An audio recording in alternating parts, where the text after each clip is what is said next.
అది అయోధ్య వెళ్ళని వారు కానీ వెళ్ళొచ్చిన వారు కానీ మళ్ళీ వచ్చి చూడ చూడముచ్చటగా ఉంది మా రామ మందిరం.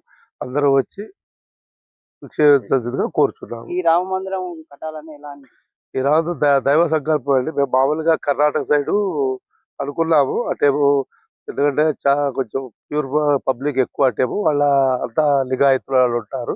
అటు అనుకున్నాము, కానీ అది సంకల్పం ఇక్కడికి వచ్చేసి నంద్యాలకి మేము అనుకోకుండా.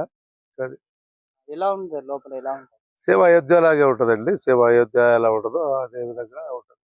ఈ రోజు ఇది మాకు 4 months పట్టింది, 4 నెలలు పట్టింది. డైలీ 200 మంది లేబరు, 4 నెలలు పట్టింది. మొత్తం ఫైబరు వుడ్తో చేసాము. లోపలంతా బేసిక్ అంతా ఐరన్.